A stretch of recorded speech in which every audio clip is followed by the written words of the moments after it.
maiinit na balita ngayong tanghali. Muling pagdagsa ng mga pasaherong galing sa long holiday, pinaghahandaan na rin ang mga pantalan. Mga pasaherong galing Maynila at patungo sana ng Masbate na ipon sa Pilar Port, Sorsogon. Ilang lungsod sa Metro Manila naglabas na ng kautusan na nagbabawal sa paputok. DOJ walang impormasyon sa sinasabing paglalabas-masok ng International Criminal Court investigators sa bansa. Magandang tanghali mga kasangbahay. Ngayon po ay araw ng Miyerkules, December 27, 2023. At una sa mga balita ngayong tanghali. Nagsasagawa ng surprise inspection ang pamunuan ng Philippine Ports Authority sa mga pantalan sa Batangas at Oriental Mindoro ngayong araw. Layo nitong tiyakin ang kahandaan ng mga pier sa muling pagdagsa ng pasahero pagkatapos ng holiday season. Mula sa Batangas City, alamin natin ang buong detalye kay Ryan Lacanlale live. Ryan, kumusta ang naging inspeksyon? Kontento ba ang PPA sa pinatutupad na seguridad maging sa pag-handle ng mga pasahero dyan? Magandang umaga, Ella. Kontento naman ang pamunuan ng Philippine Ports Authority sa kanilang ginawang inspeksyon dito sa Batangas Port pagdating sa seguridad. Mayroon lamang kaunting adjustment pagdating sa loob ng passenger terminal para ma-occupy ang lahat ng mga upuan at maging komportable ang ating mga kababayan. Nasa 17 hanggang 18,000 ang inaasahang pasahero ngayong araw dito sa Batangas Port. Karamihan daing ng ating mga kababayan ang mahabang pila sa pantalan dahil hindi kasi agad nakakuha ng ticket dahil fully booked na ang ilan sa mga biyahe. Ayon sa TTA, matagal na nilang sinimulan itong online ticketing dito sa Batangas pero hindi ito nagpatuloy. Ayon naman sa aming mga nakausap na pasahero, may ilan na kahapon pang umaga nag-aantay pero wala silang maibuk na ticket. Hindi din daw nila inaasahan na ganito pa rin karami ang pasahero dito sa Batangas Port. Kaya ngayon sila bumiyahe dahil umiiwas nga sila sa dagsa ng pasahero noong nakaraang linggo. Isa sa mga problema na patuloy na nararanasan dito ay ang kakulangan ng bumibiyaheng barko. Ayon sa PPA, nasa jurisdiction na ito ng Marina at Department of Transportation ang pagpaparami ng sasakyang pangdagat. Nasa 15 barko lamang ang bumibiyahe sa Batangas Port mula yan sa siyam na shipping line. Kaya kulang na kulang talaga yan sa dami ng mga pasaherong dumadagsa dito sa pantalan. Ngayong araw ay nagsagawa ng surprise inspection si Atty. Jason Tiago, General Manager ng Philippine Ports Authority. Unang pinuntahan nila itong Batangas Port at susunod ang nai-inspeksyonin ang Calapan Port sa Mindoro. Ito ay upang matiyak nga ang kahandaan ng pantalan sa muling pagdagsa ng mga pasahero pabalik sa trabaho pagkatapos ng pagpapalit ng taon. At siya muna ang latest mula dito sa Batangas Port. Balik sa'yo, Ella.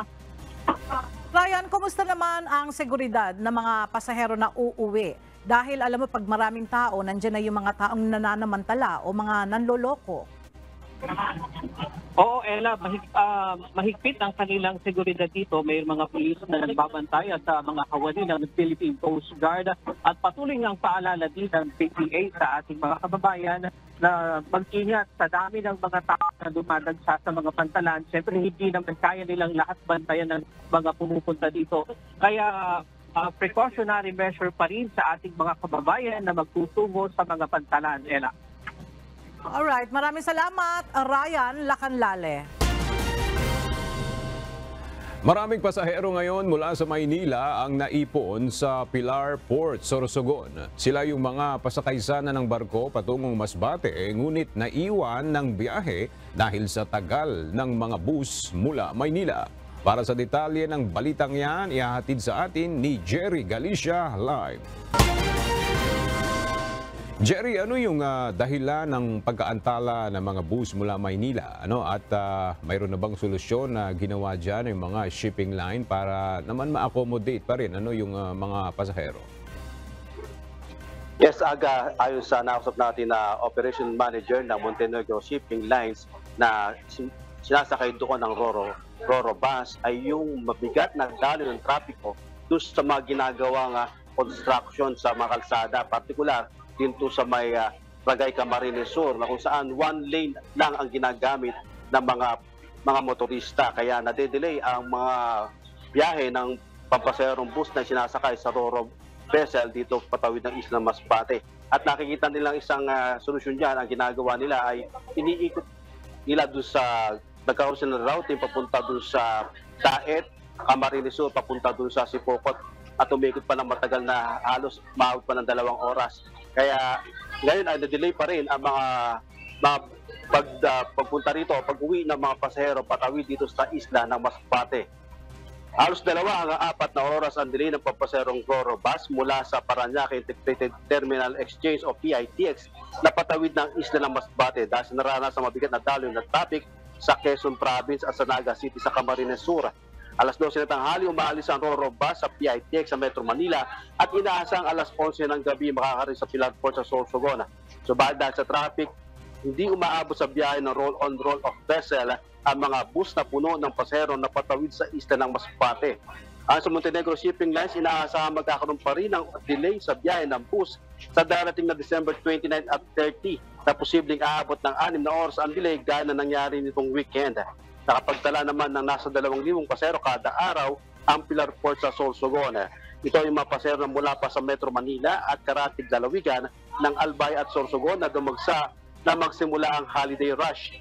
Nakikita sa litrato na halos puno na ang mga Roro vessel na sinasakyan ng mga pasahero mula Pilar Port sa Sorsogon patawid sa isla ng Masbate nitong linggo.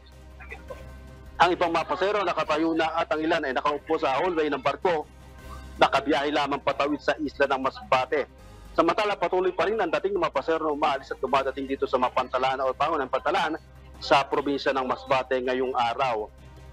Gaya dito sa Masbate City Port, nakapila mga pasahero sa passenger terminal na dumadaan sa random checking ng Philippine Ports Authority o PPA personnel. Inisa-isa ang mga bag ng mga pasahero bago pumasok sa waiting area ng terminal ng Pantalan bago sumakay sa mga sasakyang pandagat. Sa labas naman ng passenger terminal, mahigpit na inspeksyon ang ginagawa ng mga kaway ng Philippine Coast Guard o PCG Masbate sa mga bagahe dala-dala ng mga pasahero. Gamit ang 2 sniffing dog ng PCG K9 unit, sinusuri ang mga baggage bago sumakay sa Roro vessel upang matiyak na walang anumang pinagbabawal na kargamento. Katulong pa din ng PCG, ang Maritime Police at PPA Security sa pagmamantin ng seguridad sa Pantalan. Nagsasagawa ng paneling ang mga tao ng Explosive Ordnance Division ng PNP sa mga sasakyan at sa mga Roro vessel. Nakabantay din sa mga barko ang mga Coast Guard upang matiyak na hindi magkakaroon ng overloading sa bibiyaheng sasakyang pandagat. Uma-assist din ng mga pasahero o ma-assist din sa mga pasahero ang tao ng PCG, lalo na yung may mabibigat na bagahe na dala ng mga pasahero. Nag-standby din ang mga personal ng shipping lines upang ipaalam sa mga pasahero ang oras ng alis ng mga sasakyang pandagat. Ito ay upang maiwasan na maiwan ang biyahe ng mga Roro vessel. Abisyo ng mga shipping lines, shipping companies sa mga pasahero na pumunta agad sa Pantalan 1 oras bago ang loading schedule ng mga sasakyang pandagat. Yan muna ang update mula dito sa Masbate. Balik sa iyo, Aga. Jerry, sa inspeksyon ng PCG, ay may mga nakita ba silang overloading at yung mga pasahero na sabihin nating sobra na doon sa capacity ng barko, ano yung approach na gagawin doon sa mga pasahero na nag-overload doon sa barko, Jerry?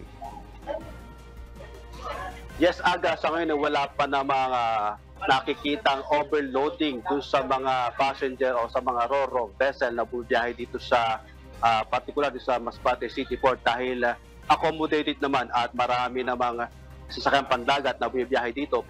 Kabilang pa dito at bukod pa dito, meron pa doon sa Mobo Port na mga Roro na pwedeng sakyan ng mga pasahero. Kaya walang naitatalapang untoward incident o kaya ay overloading sa mga pantalan dito sa Masbate. Aga.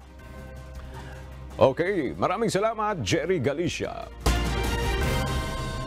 Meron ng mga pasahero sa ilang mga bus terminal sa Cubao ang pinili ng bumiyahe ngayong araw pauwi ng probinsya para sa pagpapalit ng taon.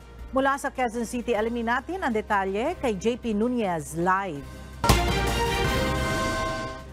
JP, siksikan ba dyan ang mga pasahero sa mga terminal sa Cubao? Ella, kanina inikutan natin at nadaanan natin yung mga bus terminal dito o provincial bus terminal dito sa Cubao. Sa ngayon, maluwag pa naman yung mga terminal at hindi pa naman ganun nagdadagsaan yung mga pasahero. At maluwag pa naman. At mayroon dito nga ilan doon sa mga pasahero sa mga bus terminal sa Cubao ang bumabiyahe na ngayong araw, pauwi ng probinsya para nga sa pagpapalitan nila ng taon. Mas pinili nila na ngayon na bumiyahe para makaiwas sa dagsa ng mga pasahero na habol pa rin sa bakasyon pagsapit ng Biyernes. Yung ilan sa mga nakausap natin ay wala namang pasok sa trabaho kaya nakabiyahe na ngayong araw. Ayon sa mga pasahero, mabilis pa naman silang nakakasakay at wala namang gaanong pila kapag bibili ng tiket. Bukod dyan, may mga pasahero na rin ang galing sa mga probinsya ang bumalik na dito sa Metro Manila galing sa bakasyon. At Ella, inaasahan nga na sa December 29 ay pwede pang dumagsa yung mga pasahero sa mga terminal na inaasahan ng mga otoridad. At pagdating naman ng January 2, dyan naman inaasahan yung pagdagsa naman ng mga pasahero na babalik sa probinsya o babalik dito sa Metro Manila na mga galing sa probinsya, galing sa mahabang bakasyon. Yan muna ang ating latest live mula dito sa Quezon City. Balik sa iyo, Ella. JP, mas marami bang kumukuha ng ticket online o mas gusto nilang mismo pumupunta dyan sa bus terminal para hawak na nila ang kanilang ticket kasi para maiwasan naman yung dagsa ng tao? Yung eksaktong bilang, Ella, wala tayong data kung paano natin ipagkukumpara. Pero dun sa mga pagtatanong natin, meron kasi tayong mga kababayan na hindi rin masyadong aware doon sa paggamit ng mga early booking. Kaya kagaya sa PITX, tsaka yung mga ilan dito na natanong natin, mas pinili nila yung pag-walk-in. Kasi pagdating dito ay pipila sila at makakabili sila ng ticket. Yung iba, hindi rin pa masyadong aware dun sa early booking na sistema. Pero ang advice ng mga bus company at ng mga otoridad, mas mainam na sana kung early booking na lang yung gagawin. Kasi kapag ganun ay sigurado sila na kapag punta nila sa terminal, meron talaga silang masasakyan at hindi sila may stranded sa mga terminal. Ella? Alright, maraming salamat, JP Nunez. Naghigpit na sa paggamit ng paputok ang dalawang lungsod sa Metro Manila. Pagbabayarin ng multa ang mga gagamit o magbebenta ng paputok. Narito ang ulat ni Rosa Licol. Ilang araw bago ang pagpapalit ng taon, nagsimula ng maghigpit sa regulasyon sa paputok ang dalawang lungsod sa Metro Manila. Sa Quezon City, ipinagbabawal ang paggamit ng firecrackers at fireworks display sa mga pribadong residensya. Pinahihintulutan lamang ang fireworks display sa mga pampublikong lugar na aprobado ng lokal na pamahalaan. Nakasaad ito sa Executive Order No. 54, Series of 2022. Ayon kay Quezon City Mayor Joy Belmonte, nais ng city government na paliitin kung hindi man ganap na maalis ang bilang ng firecracker-related injuries at casualties. Gayun din, maprotektahan ang mga tirahan, commercial buildings at iba pang istruktura laban sa apoy at mabawasan ang masamang epekto ng mapanganib na kemikal at pollutants. Sa Muntinlupa City naman, kulang 500 iligal na paputok na ang nakumpiska ng Philippine National Police Muntinlupa. Ipinaalaala ng mga otoridad na sa ilalim ng City Ordinance 14-092, posibleng magmulta ng 5,000 piso at masuspende o pawalang bisa ang lisensya sa gagamit o magbebenta ng paputok. Rosa Licoz, UNTV News and Rescue. Diyos ang aming sandigan, serbisyo publiko ang aming pinahahalagahan. Patuloy na ipatutupad ng lokal na pamahalaan ng Baguio City ang firecracker ban upang maiwasan ang pinsalang maaaring idulot nito sa mga ari-arian at mga residente sa pagpapalit ng taon. Mahigpit naman ang isinasagawang pagbabantay ng mga tauhan ng Philippine National Police o PNP upang walang makalusot na mga magbebenta ng paputok. Mula sa Baguio City may report si Grace Flores live. Grace, papaano ipinapatupad ang mahigpit na pagbabantay dyan sa Baguio City para walang makapagpuslit ng paputok? Yes, magandang tanghali. Katulungan ng Philippine National Police Baguio ang mga barangay officials sa pagmamonitor sa bawat barangay sa mahigpit na pagmamonitor sa mga nagbebenta ng paputok sa lungsod. Umiiral pa rin ang pagbabawal sa paggamit, pagbebenta at paggawa ng mga paputok sa lungsod ay mahigpit na ipatutupad upang maiwasan ang pinsalang dulot ng legal at illegal na pagbili ng pyrotechnics sa lungsod. Sinabi ni Mayor Benjamin Magalong na pinananatili ng pamahalang lungsod ang matagal na nitong paninindigan batay sa ordinansa bilang 144 serye ng 1951 na sinususugan ng ordinansa bilang 53 serye ng 2009. Ipinagbabawal ng ordinansa ang pagbebenta at pagpapasabog ng mga paputok at paputok sa loob ng mga limitasyon ng lungsod maliban sa mga espesyal na okasyon tulad ng mga fiesta, pagdiriwang ng mahalagang kaganapan kung saan ang isang nakasulat na permit ay ipinagkaloob ng alkalde ng lungsod. Upang pigilan ang mga tao na gumamit ng paputok, noong nakaraang taon ay nag-organisa ang lungsod ng community fireworks display para maiwasan ang mga posibleng aksidente bukod sa pagliit ng usok sa dulot ng mga paputok. Ngayong taon naghanda ang lungsod ng New Year's Countdown program sa Melvin Jones na inaasahang may kasamang fireworks display. Ang ordinansa bilang 53 serye ng taong 2009 ay nagsasaad na magkakaroon ng kabuang pagbabawal sa lahat ng oras sa lungsod ng lahat ng uri ng paputok na ipinagbabawal ng pambansang batas. Ang sinumang tao, kumpanya o entity o korporasyon na lalabag sa mga probisyon ng ordinansa ng lungsod ay paparusahan ayon sa bigat ng kanilang pagkakasala. Kabilang sa mga ipinagbabawal na paputok ang Big Triangle, Reventador o 5-Star, Watusi, Plapla, Pillbox, Mother Rocket, firecrackers na walang label at iba pang katulad nito. Isasama rin dito ang lahat ng paputok at pyrotechnic device na ipinagbabawal ng national government. Isang 13 taong gulang naman na lalaking residente ng Lourdes Subdivision Extension ang kauna-unahang biktima ng paputok ngayong buwan ng Disyembre. Naganap ito December 21 na nasugat ang kanyang daliri dahil sa pagpaputok ng pikulo. Yan muna ang balita live mula dito sa Baguio City. Balik sa iyo, Ella. Grace, alam naman natin na marami ang pupunta ngayon sa mga turista na pupunta sa Baguio City dahil gusto rin nila makakita ng mga fireworks display. Wala bang designated area para sila ay manood ng mga pailaw? Yes, meron dito sa Baguio City, nag-designate ng isang lugar dito sa Baguio City. Dito nga sa Melvin Jones ang lokal na pamahalaan para yung ating mga kababayan o mga residente dito sa Baguio City at ng mga turista na nagbabakasyon dito para sa pagpapalit ng taon ay magkakaroon sila ng fireworks display sa December 31 dito sa Melvin Jones, Baguio City. Ella. Alright, maraming salamat, Grace Flores. Karaniwan na ang pagkakaroon ng sunog bunsod ng mga paputok kasabay ng pagpapalit ng taon. Kaya ngayon pa lang ay nagsasagawa na ng roving operations ang mga tauhan ng Bureau of Fire Protection. Pinaigting din nila ang kanilang information dissemination sa social media accounts upang mas madaling maipaabot sa sa publiko ang kanilang mensahe. Narito ang report ni Jed Nerencina.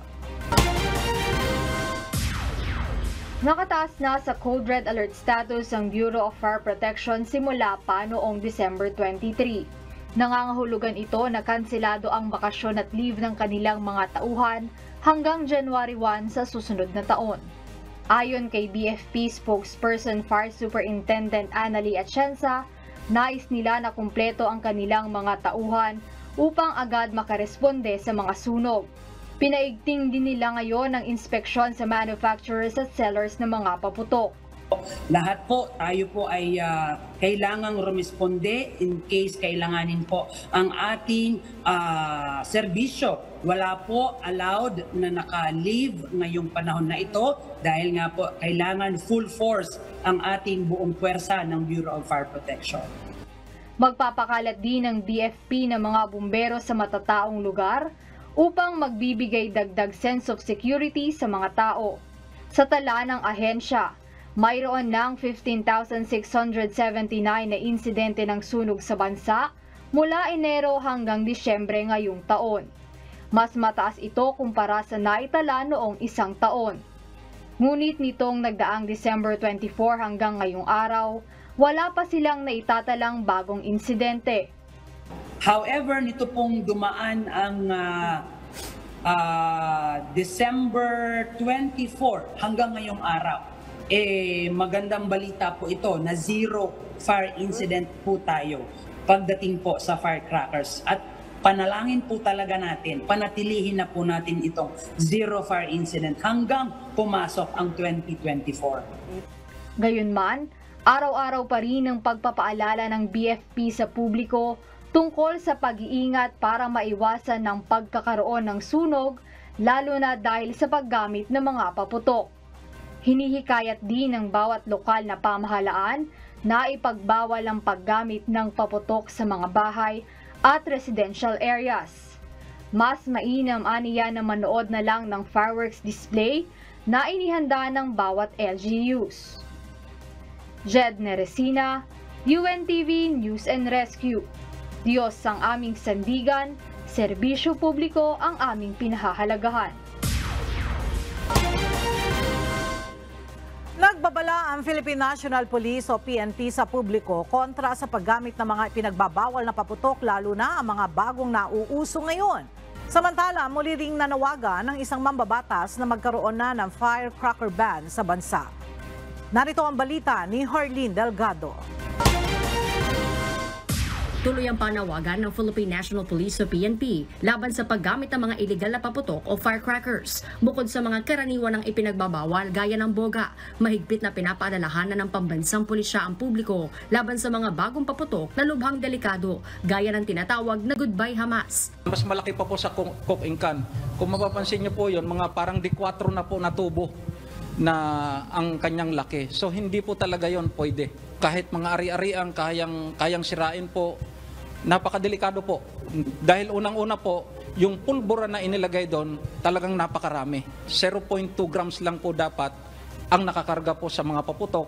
Nakikipagtulungan na rin anya ang PNP Firearms and Explosives Office sa PNP Anti-Cybercrime Group para sugpuin ang mga nagbebenta ng iligal na paputok online. Panawagan ng PNP, imbis na paputok, gumamit na lamang ng mga alternatibong paingay gaya ng torotot.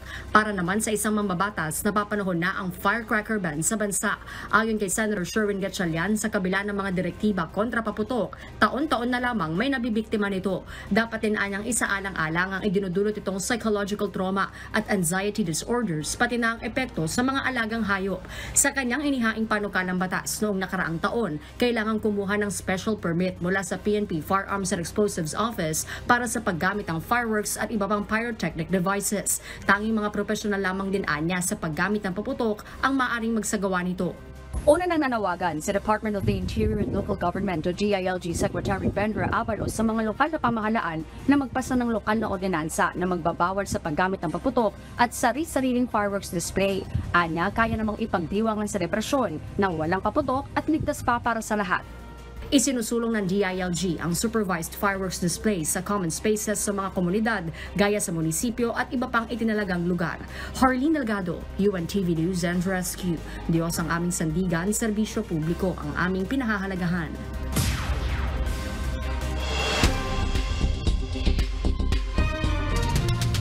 Roundup Balita. Patuloy na humihina ang pwersa ng Communist Party of the Philippines. Ayon sa Armed Forces of the Philippines, wala nang solidong liderato ang grupo, kaya wala na rin silang kakayahan na maglunsad ng mga pag-atake.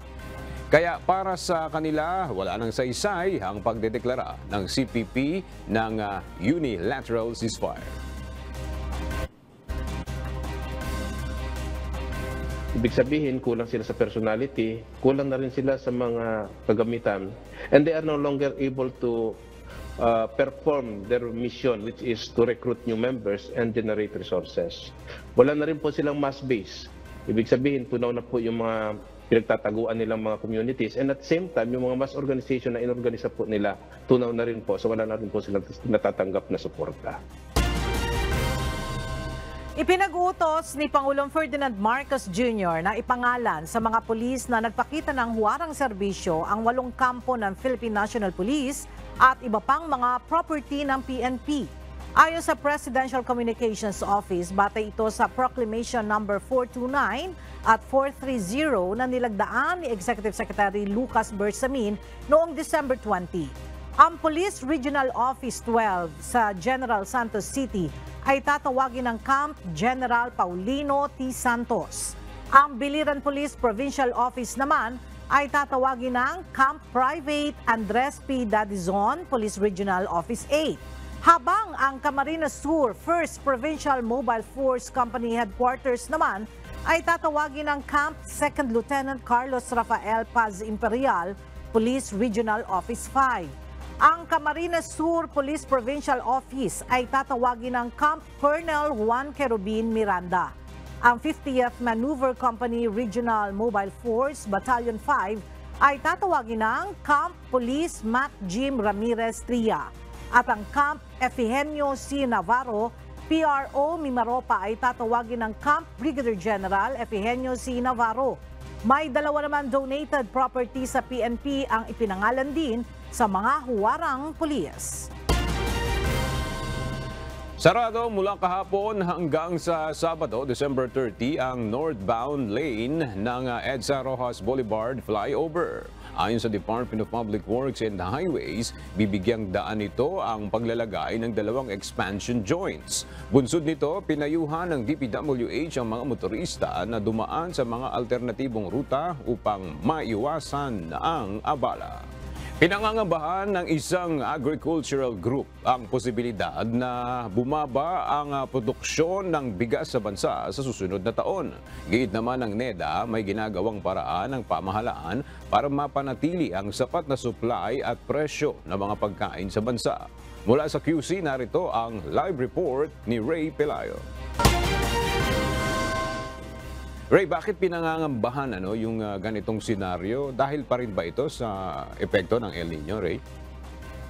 Ayon sa Samaang Industriya ng Agrikultura o SINAG, ito ay dahil sa pagpapalawig nitong mababang taripa sa mga produktong bigas, karne at mais. Kahapon ay naprubahan nga ni Pangulong Ferdinand Marcos Jr.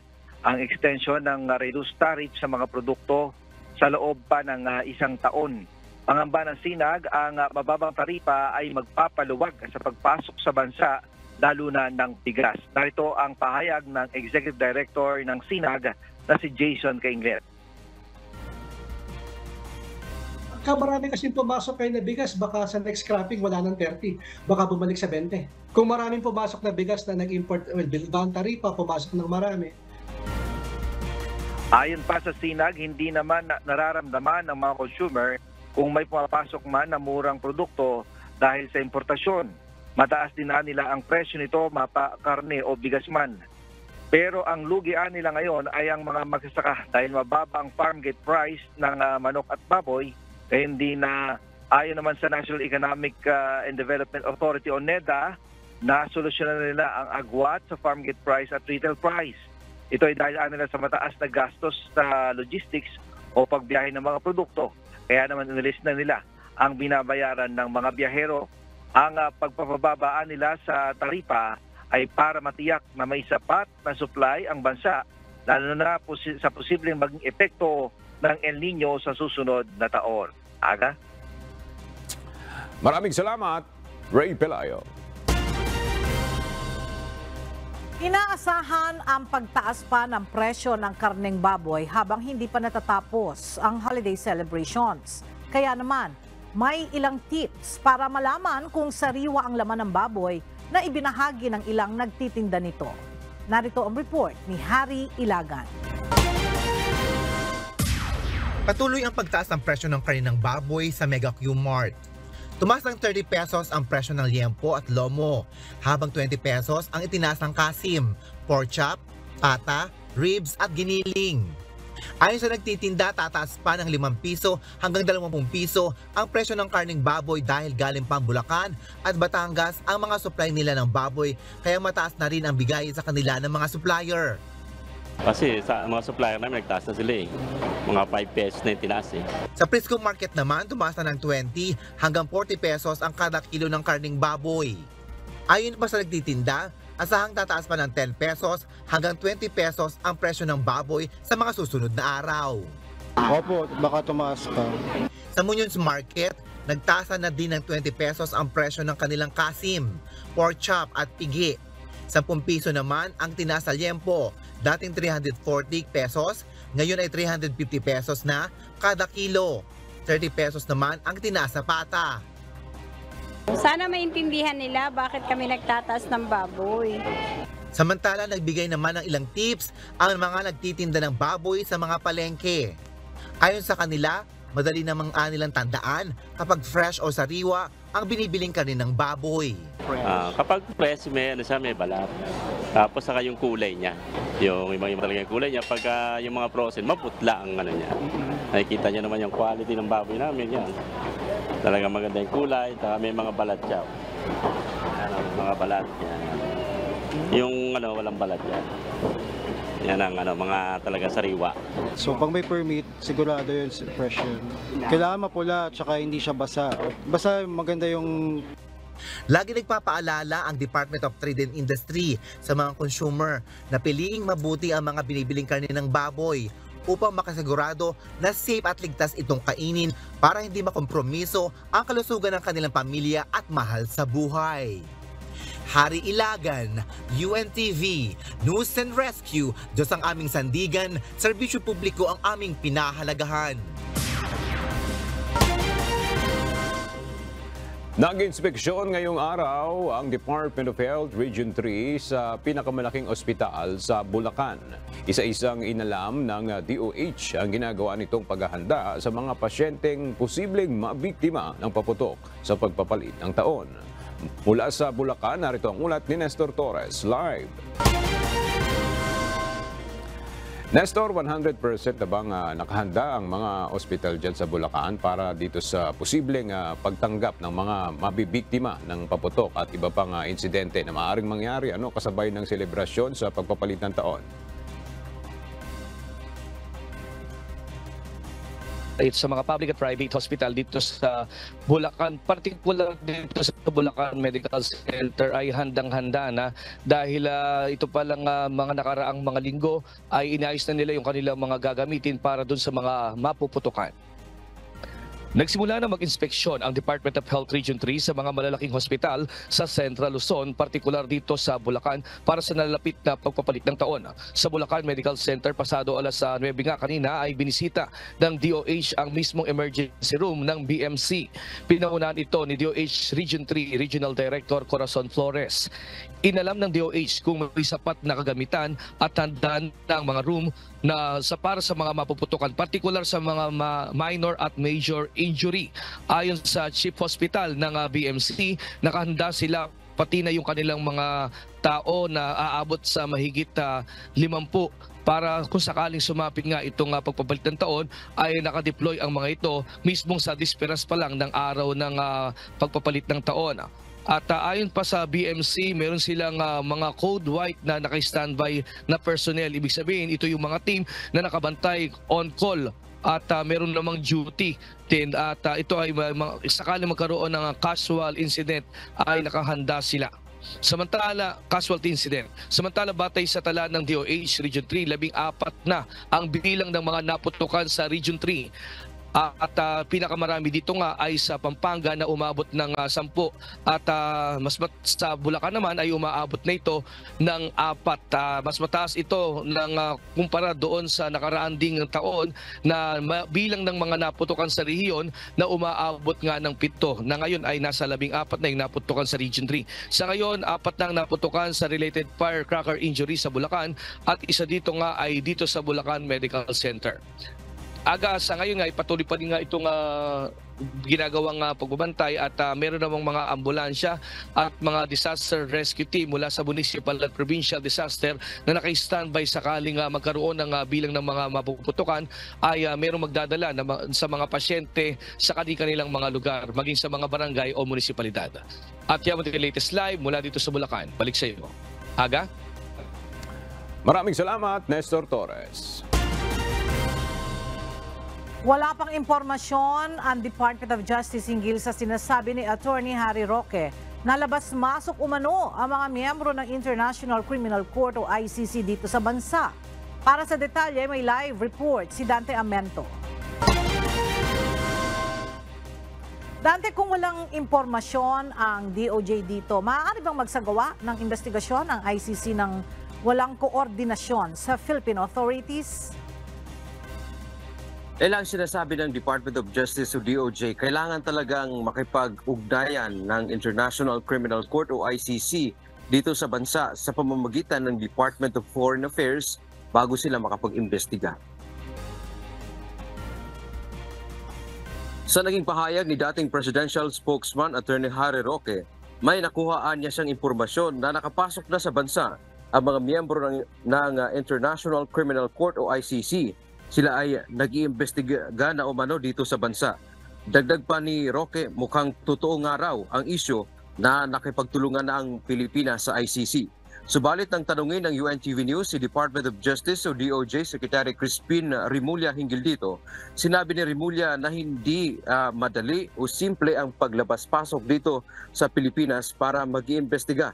Tanong pa nito, kaninong legal regime o panuntunang legal ang dapat na sinusunod. Una nang sinabi ni Rimulya na dapat makipag-ugnayan ng ICC sa DOJ bilang kortesiya sa Pilipinas. Sa ngayon anya ay wala pa silang impormasyon hinggil sa binanggit ni Attorney Roque. Kamakailan ay sinabi rin ng assisting legal counsel ng ICC dito sa Pilipinas na si Attorney Cristina Conti na yung investigasyon naman ng International Criminal Court o ICC ito ay confidential. Ibig sabihin hindi nila ito inihahayag. Maging siya man ng ating tanungin ay hindi rin siya nagbigay sa atin ng impormasyon o hindi niya kinumpirma na kung nandito na nga ba sa Pilipinas ang ICC. At isa pa din sa nabanggit ng Department of Justice, kapag ka nandito na kung sakasakali nag-iimbestiga ang ICC dito sa bansa, ang dapat naman na masusunod ay ang ating mga panuntunan dito sa Pilipinas para maprotektahan yung mga akusado, kung halimbawa kung sino man ang mga akusado alinsunod sa mga panuntunan o mga batas ng ating bansa na nakaugnay rin sa ating saligang batas. Yan ang ating balita mula dito sa DOJ. Balik sa iyo, Ella. Maraming salamat, Dante Amento. Itinanggi ng Armed Forces of the Philippines ang akusasyon ng China na Pilipinas ang pinagmumulan ng tensyon sa West Philippine Sea. Ayon sa AFP, hindi gumagawa ng anumang hakbang ang bansa na labas sa itinakda ng batas. Narito ang report ni Nel Mariboho. Iginiit ng Armed Forces of the Philippines na palaging naaayon sa batas sa mga hakbang ng Pilipinas pagdating sa usapin sa West Philippine Sea. Tugon nito sa paratang ng China na pinagmumulan ng tensyon sa lugar ang mga ginagawa ng bansa. Ayon kay AFP spokesperson Colonel Medel Aguilar, ang China ang siyang naglulunsad ng mga mapanganib na aktibidad sa WPS.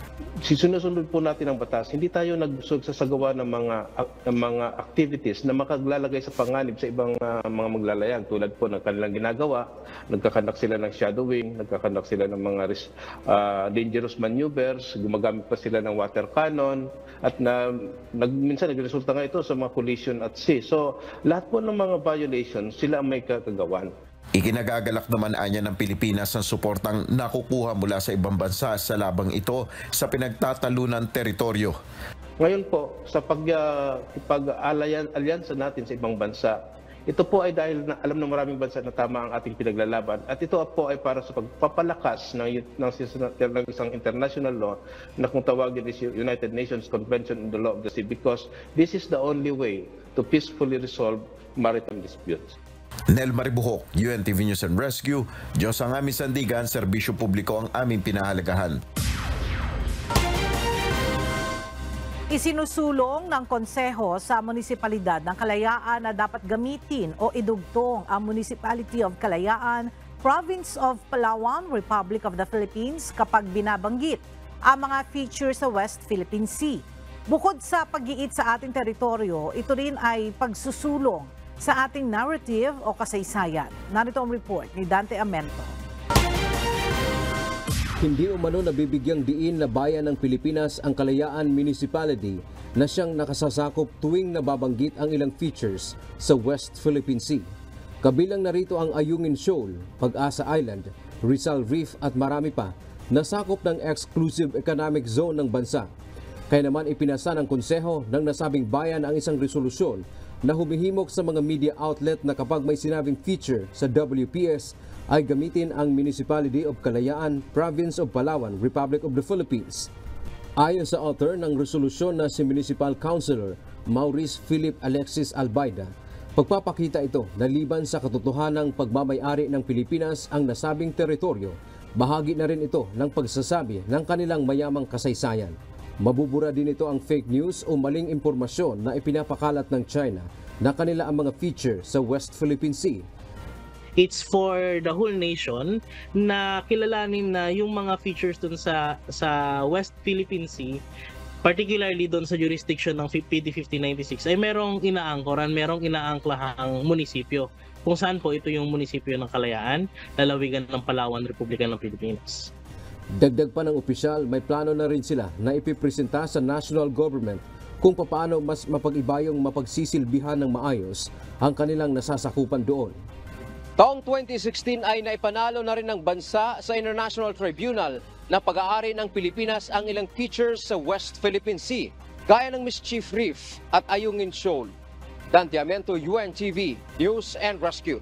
Diyos ang aming sandigan, serbisyo publiko ang aming pinahahalagahan. Inaabangan na ng piston ang magiging desisyon ng Supreme Court sa inihain nilang petisyon na naglalayong pigilan ang franchise consolidation ng mga jeep. May plano na ring huling transport strike ng taon ang grupo kung hindi mapagbibigyan. Narito ang report ni JP Nunez. Supreme Court na lang ang tanging pag-asa ngayon ng mga transport group para mapigilan ang December 31 deadline ng franchise consolidation. Ayon pa kay Piston National President Modi Floranda, bagamat matigas ang paninindigan ni Pangulong Ferdinand Marcos Jr. na wag na palawigin ito, umaasa pa rin silang magbabago ang isip ng Pangulo alang-alang sa kapakanan ng mga tsuper at operator na mawawalan ng kabuhayan.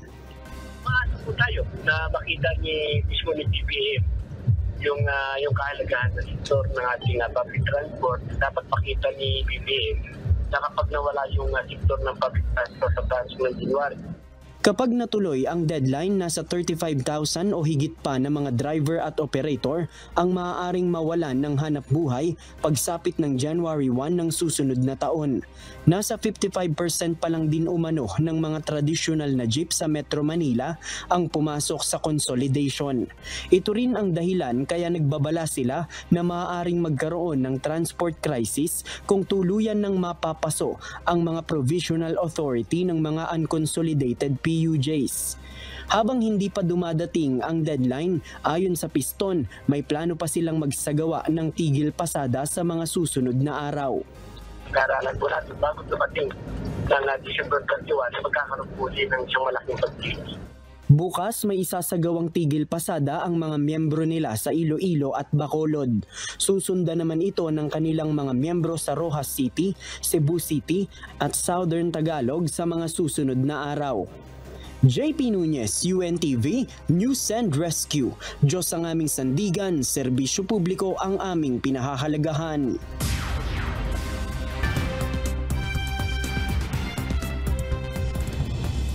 Ipinahayag ng Army Chief ng Israel na magpapatuloy pa ang gyera nito laban sa Hamas militant sa Gaza sa susunod na mga buwan. Alinsunod ito sa babala ni Prime Minister Benjamin Netanyahu na hindi pa na matatapos ang military offensive sa Gaza. Batay sa Israel, mahigit 100 sites ng Hamas ang tinamaan nito sa Israel at pinalawig pa ang ground operation sa Central Gaza. Sa ulat ng Hamas-run Health Ministry, mahigit na sa 20,000 Palestinians ang nasawi sa mahigit 11 linggong bakbakan. Batay naman sa United Nations, 1.9 million na mga mamamayan ang displaced o nawala ng tirahan dahil sa pambobomba ng Israel. Kinumpirma ng Russia na napinsala ang warship nito sa Black Sea port sa isang pag-atake ng Ukraine. Nangyari ang airstrike sa Fedossia sa Crimea Martes ng umaga, December 26. Sa pahayag ng Ministry of Defense ng Russia, tinamaan ang landing ship ng Novocherkassk ng Ukrainian aircraft na may dalang guided missiles. Batay sa pinuno ng Ukrainian Air Force, napinsala ng warplanes nito ang barko. Isinagawa ang isang mass wedding ceremony kung saan nasa 20 couples ang pinag-isang dibdib sa Afghanistan. Naging mas karaniwan ang mga ganitong seremonya sa bansa upang makatipid ang low-income couples. Malaki ang gastos ng isang tradisyonal na kasalan sa Afghanistan.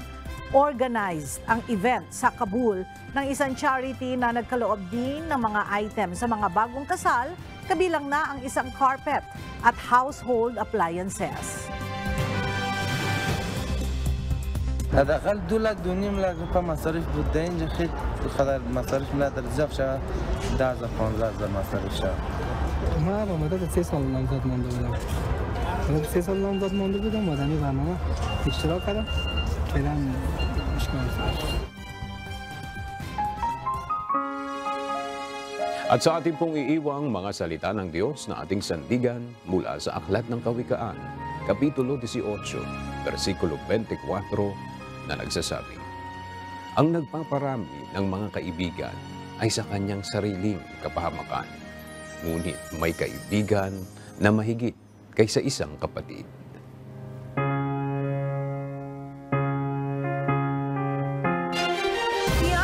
Balita ang aming tinutukan at inaksyonan dahil sa aming pagbabalita, una, ang pagkalinga sa kapwa. UNTV C News, may balita saan mang panig ng daigdig.